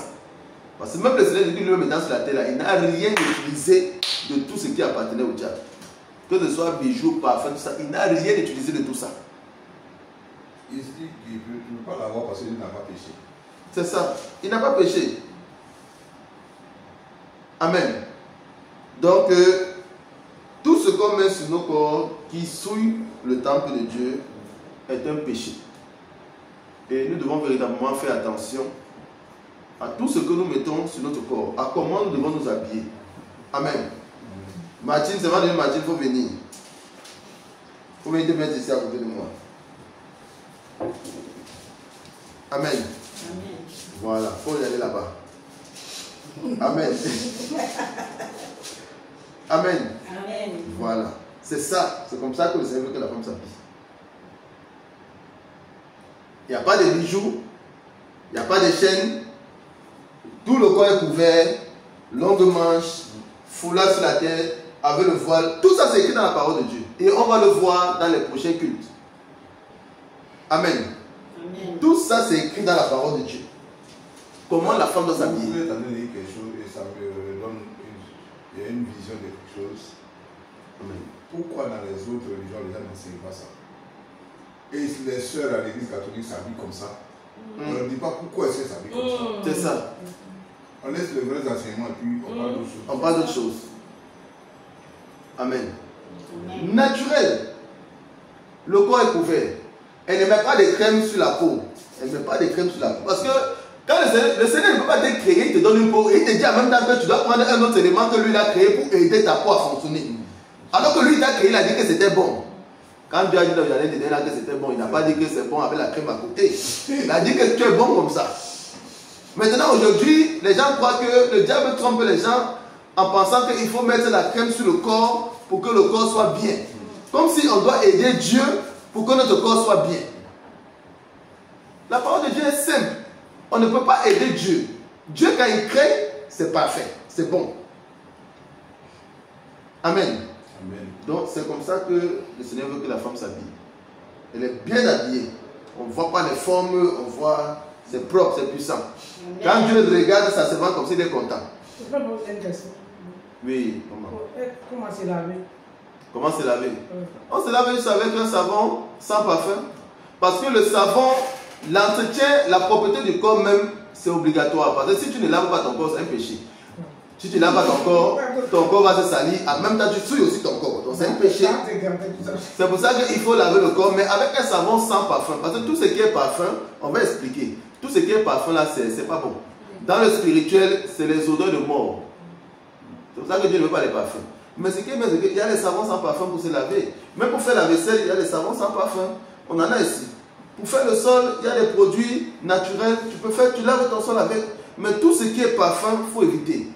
Mais on aura un enseignement sur le parfum. Pour expliquer depuis l'ancienne alliance, cette affaire de parfum. Amen. Moi, j'aimerais aussi poser une question. Oui. Ici, il y a deux temps. Je ne sais pas s'il y a deux climats. Oui, il y a deux climats. Et quand c'est l'hiver, là, on s'habille comment? Quand c'est l'hiver, on s'habille comme ça, avec des robes un peu plus lourdes. Comme là, elle a porté une robe qui est un peu plus, le tissu un peu plus lourd. Et tu peux mettre encore une jupe à l'intérieur de la robe. Une robe à l'intérieur. Ou une robe à l'intérieur. Ma femme souvent met une robe à l'intérieur et elle met une autre robe. Quand il fait froid. Ou elle met une jupe, tu mets une autre robe. Ou tu mets une jupe avec un haut et tu mets une robe. Donc tu mets l'épaisseur du tissu de ta robe en fonction du climat. Pour ne pas avoir froid. Après tu as ton manteau, tu mets ton manteau si tu sors. C'est la même question que je me posais avant ma délivrance. J'ai dit, hiver là, on va faire comment? Moi, il me disait, le Seigneur ne va pas permettre que si tu es délivré, que tu aies froid. Il avait raison. Quand tu es délivré, le Seigneur ne permet pas qu'on ait froid. Et c'est vrai, tous ceux qui ont été délivrés ont expérimenté ça au fait. Le Seigneur ne va pas faire que toi-même tu es délivré, après tu l'accuses encore que Seigneur regarde. Mais voici, je suis délivré, je vais me sanctifier. Tu as dit que je me sanctifie, non Seigneur. Maintenant, je me sanctifie, mais voilà qu'il y a froid. Le Seigneur ne va pas permettre ça. C'est bizarre, tu ne ressens pas le froid. Tu ne ressens pas. En fait, tu es bien. Même la crème, tu disais, ma peau va se dessécher. Mais le Seigneur, une fois que tu es délivré, il s'arrange à ce que tu ne te plaignes pas. C'est ça. Que tu ne dises pas que Seigneur, tu as dit, c'est à cause de toi qu'il m'a. Il s'arrange. Parce que, oui. Non, on n'a pas de crème, mais regarde. Des gens se disent que c'est sûr, les gens sont étonnés qu'on ne met pas de crème. On ne met pas de crème. On ne met rien. Non, on ne met rien. Regardez bien là-bas, on voit ton joli visage. Est-ce qu'elle n'a pas un joli visage? Ce n'est pas blanc. Non. C'est puissant. Elle, quand on faisait sa délivrance, elle dit, mais si je mets la crème, c'est parce que je ne peux plus mettre. Là, voilà, elle ne met pas de crème. Quand tu as le Saint-Esprit, le Saint-Esprit illumine ta peau. Il s'arrange à ce que tu sois belle. Le Saint-Esprit arrange ta peau. À ce que tu sois beau. Il s'arrange, le Seigneur. Parce qu'il veut que tu parles de lui aux autres. C'est ça. Parce que tu dois parler de lui. Comment on est en train de parler là? Comment on est en train de parler de lui là? C'est un témoignage. C'est un témoignage. Mais toutes les questions que je te pose là, nous, comment on s'est posé ces questions? On s'est posé les mêmes questions. Elle me disait le jour qu'on nous a l'entretien pour sa délivrance. J'ai dit ce que tu as mis sur tes cheveux là, machin là, plaquer tes cheveux avec gel là. Il ne faut plus mettre ça. Cheveux, on va raser. Elle me dit, ok, on va raser. Mais parce qu'elle est arrivée même, c'est l'un des autres que je voyais tout de suite sur elle. J'ai dit, cet enfant là, c'est mentionné pour la délivrer. Mais par la grâce de Dieu, elle était tellement à l'écoute. Elle a fait tout ce qu'on lui demandait. Là, voici. Donc, c'est puissant. Quand Dieu voit comme ça, il dit c'est puissant. Et il prend plaisir à l'utiliser. Parce que quand il la regarde, il est content. Or, quand le papa est content, tous les dons qu'il a mis en toi là, il va faire, ça va se manifester parce qu'il est content. Amen. Et lui-même, il habite en toi et il est content d'habiter en toi. Il te remplit chaque jour que tu es dans sa présence. Amen. Amen. Naturel. Simple. Les habits avec, il ne faut pas de code sur les habits, les motifs. Non, pas de motifs, pas de code. C'est parce que même le diable est très rusé. Même sur les vêtements, il met les codes, il met les habits, il met les choses. Il met des graphiques bizarres. Vous savez, quand vous regardez la franc-maçonnerie, ils ont leurs sceaux, ils ont leurs figures, ils ont leurs trucs. C'est des incantations.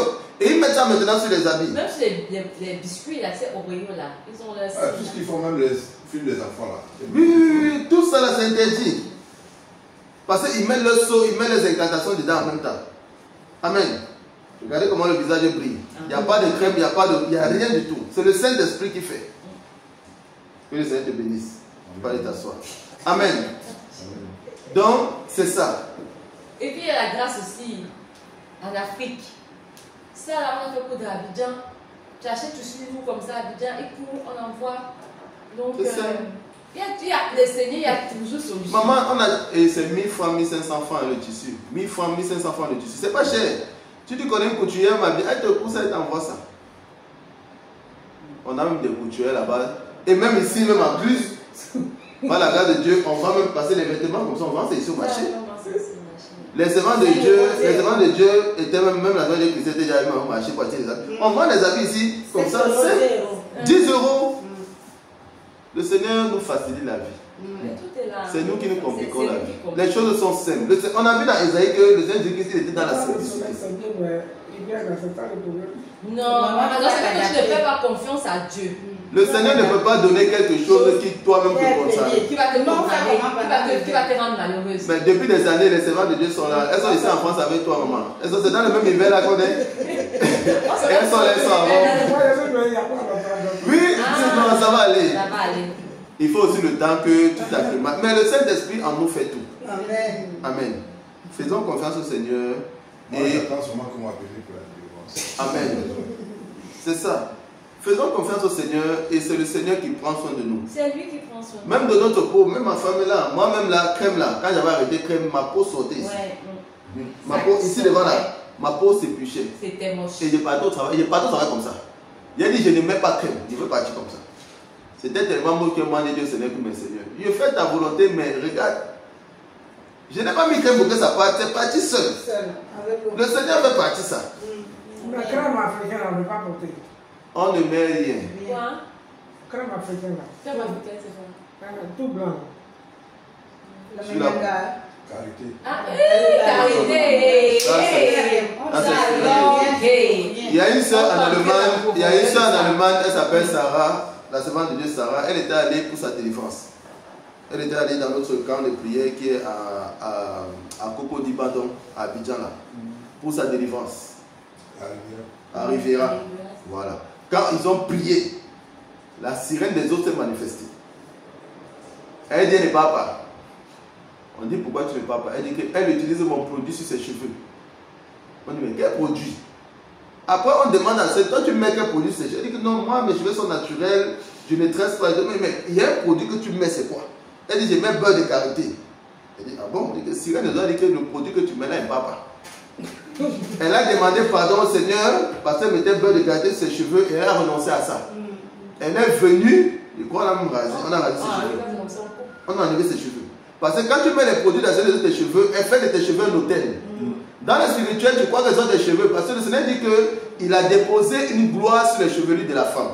Pourquoi il y a tant de produits pour mettre sur les cheveux de la femme? C'est pour voler la gloire que Dieu a déposée sur les cheveux de la femme. Et quand tu mets ces produits-là sur tes cheveux, elle vole, la sirène des eaux vole ta gloire et maintenant elle met son hôtel. C'est-à-dire qu'elle met maintenant son trône là sur tes cheveux. C'est-à-dire que si elle avait la gloire de Dieu, c'est ça, pas maintenant qu'elle met tes cheveux. Et c'est pour ça que quand le Seigneur montre parfois les cheveux de certaines femmes qui mettent des produits, qui font les tresses, qui mettent les mèches, leurs cheveux c'est les serpents dans le spirituel. C'est pour ça qu'il faut raser. Pour que les cheveux naturels de Dieu poussent et tu ne mettes rien dessus. Tu laves seulement avec le savon, sans parfum. C'est tout. Donc la sirène des eaux, quand la fille, la servante de Dieu a dit qu'elle a demandé pardon, elle a renoncé, on a rasé ses cheveux. On a prié, sirène des eaux a sauté la fille. Elle est partie. Parce qu'elle ne pouvait plus dire qu'elle reste, puisqu'elle n'avait plus rien pour accuser, pour dire que je dois rester. Mais ça là, si dans les délivrances, tu ne vois pas aussi, tu ne peux pas aussi facilement accepter parce que même le docteur Kouma, l'évangéliste avait dit ça pendant un culte. Le docteur Kouma, un docteur toujours, il priait pour les délivrances, mais parfum là, il n'était pas trop convaincu qu'on ne doit pas mettre parfum. Donc il ne mettait pas, mais dans son cœur, il n'était pas trop convaincu. Mais le Seigneur a permis qu'en délivrance, elle lui rencontre un cas. Et c'est ça qui a fait que depuis le jour là, quand il te dit qu'on ne peut pas parfum, il parle avec conviction. Parce qu'un jour, il priait pour une dame, il prie, un démon se manifeste. Et le démon lui dit, je ne pars pas. Il dit, hey, depuis quand tu dis que tu ne un démon qui ne part pas? Il dit, pourquoi tu ne pars pas? Le démon lui dit qu'elle a mes parfums chez elle, je ne pars pas. Il dit, comment ça tes parfums? Il dit que oui, elle lui dit mes parfums. Il a arrêté la délivrance. La fille, parce que quand le démon se manifeste, la personne n'est plus là. Il a arrêté, il a appelé l'âme de la personne. La dame s'est levée. Il dit à l'âme, tu as des parfums chez toi? Elle dit, oui, j'ai une collection de parfums. Il dit que, le démon a dit que tant que tu as ces parfums, on allait prendre ces parfums-là, casser. Et lui-même, il a encore replié. Le démon s'est manifesté et il a demandé maintenant, elle a cassé tes parfums. Sors au nom de Jésus. Il a envoyé le feu. Le démon est parti. Depuis le jour-là, il a compris que parfum là, il ne faut pas mettre. En fait, quand le Seigneur dit, le Seigneur est comme nous. Nous-mêmes avec nos enfants. On peut dire à nos enfants, ça là ne fait pas. Sans dire à l'enfant ce qui est mauvais dans ça. En comptant sur l'obéissance de nos enfants. Mais c'est quand l'enfant désobéit que l'enfant voit de quoi il s'agit. Et là, il doit dire que je t'ai dit que ne touche pas. Même nous, ça arrive avec nos enfants. Et c'est comme ça que le Seigneur, il dit dans sa parole, ne fait pas. Mais l'homme, comme l'homme, il veut toujours copier ce que le monde fait. Il fait aussi. Or, dans ces choses-là, il y a des démons qui sont cachés derrière. Mais si c'est en délivrant, tu ne vois pas vraiment là, tu ne vas pas croire. Quand on parle de la parole de Dieu là, on parle avec conviction. Parce que le Seigneur nous révèle sa parole. Même nous-mêmes, on vit ça. Dans les délivrances, on vit ça. Amen. Parce que quand un démon vient dire que je ne parle pas parce que telle personne utilise la montre. Il y a un frère là, on a prié pour il y a quelques mois. La Seigneur nous a monté la montre sur son bras. On priait, elle a arrêté la montre. Spirituellement, le Seigneur a monté avec une montre sur son bras et la Seigneur nous a arrêté la montre. Elle dit je ne parle pas. Mais on a révélé le monsieur, on dit mais toi tu utilises les montres. Il dit oui, c'est vrai que moi j'avais une collection, moi j'aimais trop les montres. On dit que mais on t'a demandé de renoncer à toutes ces choses. Est-ce que tu as renoncé? Il dit oui, mais bon, j'ai ma montre toujours qui est chez moi, là, que j'ai laissé chez moi. On dit, mais mon ami, il faut demander pardon à Dieu. Et tu renonces, et tu dis au Seigneur que quand tu vas rentrer, tu vas prendre ça, tu vas jeter. C'est comme ça qu'il a demandé pardon à Dieu. Il a dit à Dieu que si je rentre, il faut me délivrer. Dès qu'il rentre chez moi, je vais jeter. Quand il a dit ça, il a demandé sincèrement pardon. On a prié, si les deux est parti. C'est les choses qu'on rencontre dans les délivrances. Dieu le dit dans sa parole, mais nous-mêmes on le vit. Nous-mêmes on le vit. Les servants de Dieu que vous voyez là, ils sont tous passés par la délivrance. Moi, je suis passé par la délivrance. Ma femme est passée par la délivrance avant que le Seigneur nous utilise aussi pour délivrer les autres. Donc nous, on a vu beaucoup de choses. Oui, maman. Maintenant, moi, j'ai beaucoup de pain au village. Tu as beaucoup de pain au village. Il faut jeter. Je vais jeter. Oui. Mais je vais donner à ma famille. Non, pas c'est mauvais. Oui. Regarde maman, c'est sain. Si dans un habit il y a un démon, toi tu dis non, moi je ne veux pas que le démon là m'attaque, moi je ne veux plus de l'habit là. Mais tu ne vas pas prendre le démon et aller donner à quelqu'un. C'est-à-dire qu'en même temps Dieu va te contrôler, le diable va t'accuser. Maman, c'est dur au début. Moi-même, c'est elle que j'ai envoyé tous les pains que j'avais là. J'ai dit, j'ai mis dans les sacs. C'est resté des mois et des mois là. Je tournais, j'étais tout ça. Et je tournais. Mais quand j'ai pris la décision, j'ai dit, papa, c'est ta volonté. Le bâtiment, on a tout mis à la poubelle. On a tout mis à la poubelle. Oui, nous-mêmes, moi-même, j'en avais. J'ai mis des sacs. Non, moi, si quelqu'un peut faire vider son salon de coiffure, vider les deux, voilà. ça coûte des millions, ça même, 2 millions, ça 3 même millions. Quelqu'un dit que 3 millions, là, je m'en fous de perdre 3 millions. Détruisez tout. Il y a la servante de Dieu. Il y a une soeur, Martina, qui m'a appelé. Ça même, elle est à Carcassonne. Peut-être pas la garde de Dieu, la semaine prochaine, elle va venir ici. Parce qu'elle m'a appelé pour sa demande. Elle a un salon de coiffure à Carcassonne. Elle m'a envoyé le site internet de son salon de coiffure. Un grand salon. Bien joli comme ça. Elle m'a envoyé ça. Elle a un salon de coiffure. Son mari et elle. Ils vendent les produits de beauté, ils font la coiffure et tout. Mais quand le Seigneur s'est révélé à elle, le Seigneur lui a dit que ça là, tu me laisses ça. Elle a décidé de laisser ça. Un grand salon de coiffure ici. En Europe, si tu as un grand salon de coiffure ici, c'est l'argent. C'est l'argent. Mais elle m'a dit, pasteur, Dieu m'a dit que c'est pas bon. Moi, je ne suis plus dans ça. Je veux venir pour ma délivrance. Elle dit que si mon mari veut, il n'a qu'à rester là. S'il veut, il n'a qu'à me chasser. Elle a dit, hein, je parle comme ça parce que elle ne cache pas ce qu'elle m'a dit. Et elle va venir ici la semaine. Elle a Carcassonne, ici à côté, à 1 heure de Toulouse. Elle me dit, si mon mari veut, il n'a qu'à rester là. S'il veut, il n'a qu'à me chasser. Moi là, je suis le Seigneur Jésus. Je ne veux pas rester dans les trucs de la Seigneur des cieux. C'est un choix. Le Seigneur dit, le royaume des cieux est forcé. Pour aller au ciel, il dit c'est les violents qui s'en envoient. Donc, il faut te faire violence. Tu te fais violence, ta vie, la vie de tes enfants, la vie. J'avais les pantalons, les mini-jupes, les mini-robes. C'est ça. Amen. C'est ça. Tu dois aller brûler, tu vas te brûler tout. C'est ça. Tu vas en avoir. Amen. Il a compris. Le Seigneur va donner ça. Il va Le Seigneur va te donner. Au début, je me disais que je C'est n'ai parce pas les que quand on vêtements. s'occupe des autres, on pense qu'on n'a rien. C'est ça, c'est ça. Mais quand c'est avec Dieu là, c'est ça. Ce qui pour moi, c'est. Parce qu'il y a des trucs de ma mère, il y a. Il n'y a pas de sentiment avec le Seigneur. Le salut est personnel. Si ça va t'amener en enfer là, il faut rester dans ça. J'ai dit, maman, tu dis même que brûler, on t'envoie des photos. Tu brûles même si tu peux brûler. Tu dis brûler, on t'envoie des photos. Dans la personne, et puis tu es tranquille. C'est ça. Devant le Seigneur. Devant le Seigneur, tu es tranquille. Devant le Seigneur, tu es tranquille. Il a compris l'enseignement. Non. Tu brûles. On brûle. Ou tu découpes, tu jettes. Oui. En découper pour jeter. Oui, ou brûler. Oui, parce que là c'est bon. Oui, parce qu'il ne faut pas que quelqu'un utilise. Voilà, découper, jeter là. Oui. Voilà, parce qu'il y a d'autres personnes, si c'est là-bas au village et puis maintenant tu brûles, ils vont dire, elle a vu quelque chose. Oui, ça tu t'en fous. Tu t'en Mais fous tu sais ça. que le Seigneur. Comment lui l'a fait pour voir là? Il sait ce qu'il fait. Voilà, comme il a fait pour Il ne peut pas utiliser, il peut pas découper. Voilà, tu découpes, tu jettes. Comme ça, personne ne pourra plus utiliser. Devant le Seigneur, tu es clean. Et le diable ne peut pas t'accuser sur quoi que ce soit. Non, ne l'écoute pas.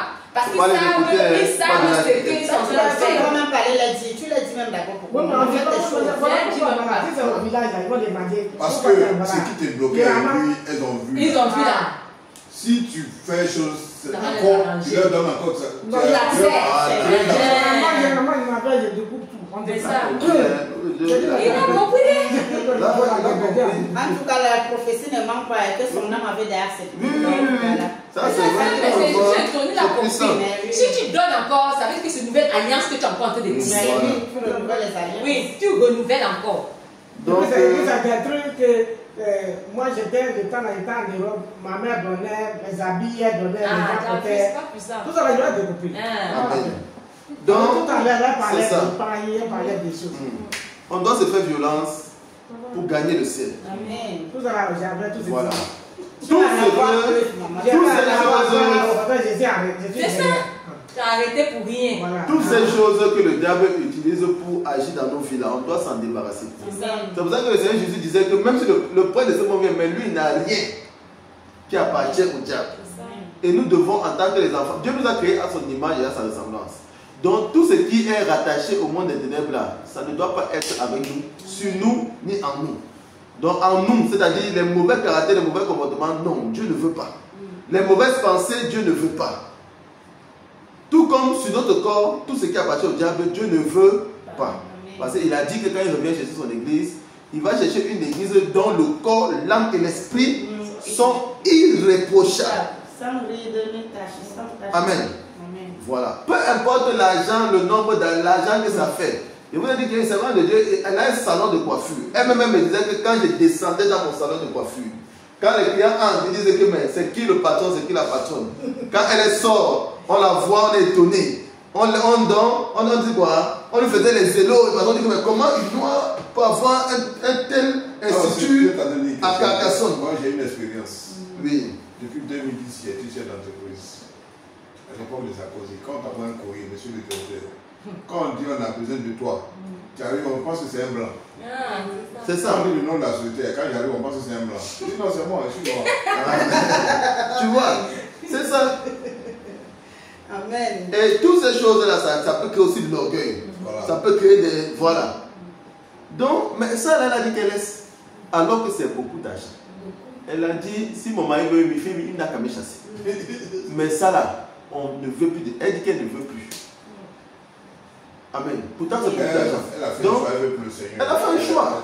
On doit faire un choix. Soit on s'attache aux choses du monde, soit on va vers le Seigneur. Mais le Seigneur n'aime pas quand on est avec lui un peu, après en même temps on avait les choses du diable. Voilà. Il n'aime pas qu'on soit un peu dedans, un peu dehors. Ah, mais toi, tu es un peu dedans, un peu dehors, c'est dehors. Voilà, c'est ça. Donc, tu as un pied chez le Seigneur et un pied chez le diable. C'est que tu es chez le diable. Parce que Dieu, lui, nous veut à 100%. C'est pour ça qu'il a dit que quand il revient là, il faut que le corps, l'âme et l'esprit soient irréprochables. Parce qu'il nous veut de manière totale. Amen. Amen. Non, même dans tes vernis là, tu tout sais, ça là, les vernis qui sont dedans, parce qu'après, je vais te parler après de ça. Même par tes vernis que tu mets là, aïe, aïe, aïe, quand tu mets ça, c'est dangereux. Oh, c'est comme si tu es toujours en train de rebâtir. C'est toi-même tu rebâtis. La plupart des gens des stars dont on parle, ils sont toujours dans les trucs mystiques. Ceci, cela, ils font ça, c'est des PD, c'est à temps. Ils font tout ce qui est mauvais. Il y a le livre de Marie de nuit là. Parce que vous dites la salle dedans, ils ont cité. Ils vont de CV, tout ça. Les vernis que tu mets là, tout ça là. Oui, c'est ça. C'est pas bon. C'est pas bon. Quand je venais, je suis venu avec ça. Donc le Seigneur vous a conduit dans sa maison pour que vous puissiez recevoir la véritable parole. Cette parole-là qui délivre. Cette parole qui délivre. Amen. Le Seigneur m'avait dit, c'est la première fois qu'il avait entendu, il m'a dit, c'est ma parole qui délivre. C'est ce que le Seigneur m'avait dit. Il m'avait réveillé à 2h, 3h du matin avec ça. C'est ma parole qui délivre. C'est ça, en fait. C'est-à-dire que dans sa parole, toutes les œuvres du diable sont dévoilées. C'est ça. C'est dévoilé vraiment. C'est dévoilé. Amen. Que le Seigneur nous bénisse. Amen. Que sa grâce repose sur nous. On va acclamer le Seigneur.